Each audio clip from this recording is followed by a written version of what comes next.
Hello guys! Kumusta na po kayo? Welcome back po ulit sa Lutong Pinoy sa Amerika, and for today's video po, tayo po ay magluluto ng napakasarap na pork chow fan.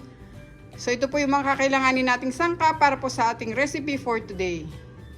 Yan po, paki-screenshots na lang po.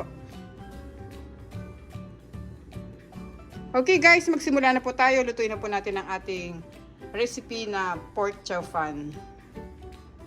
Yung atin pong egg, lagyan natin ng konting black ground pepper para may lasa na siya. At saka konting salt. Tapos ibit natin sila.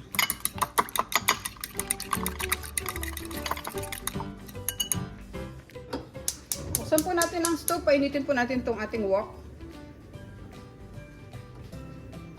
At ngayon mainit na po siya. Lagyan natin siya ng mantika.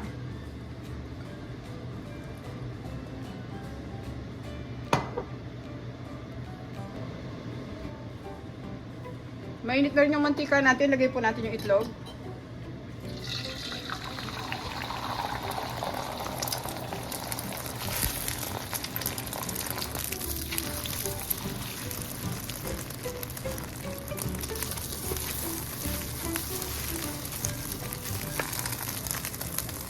Pagkaluto po ng itlog, ilagay natin dito sa malinis na plate. I-set aside muna natin.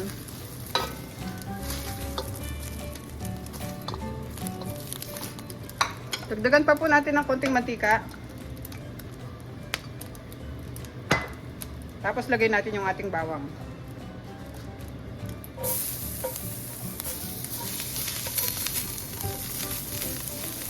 Sunod natin yung sibuyas.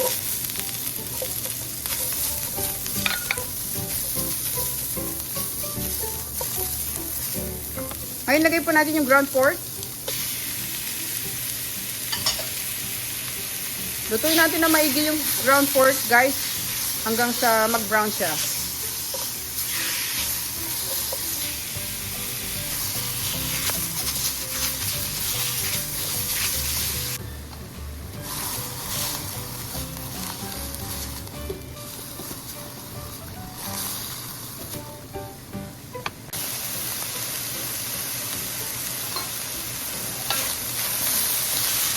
Ayun guys, ito na yung ating ground pork. Nagba-brown na siya. Pwede na natin ilagay yung ating mga gulay.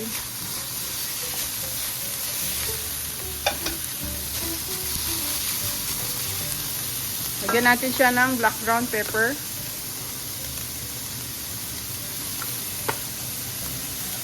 Buhusan na natin ng soy sauce.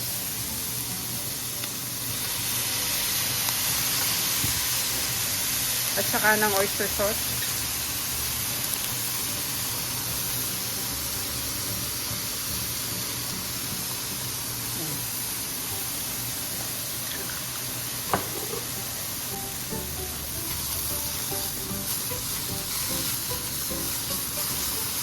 Ngayon, lagay na natin yung ating kanin.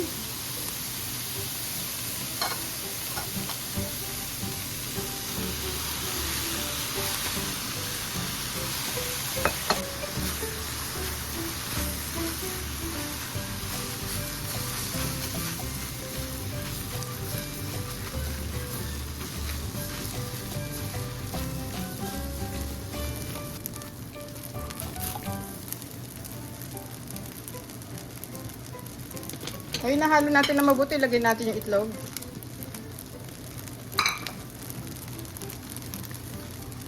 Haluin natin ulit.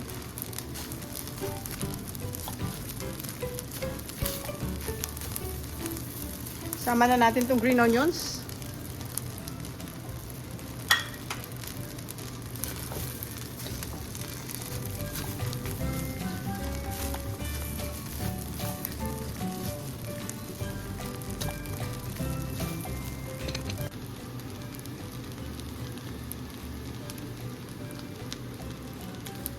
Okay guys, luto na tong ating pork chow fan. Pwede na natin siya ilagay sa ating serving plate.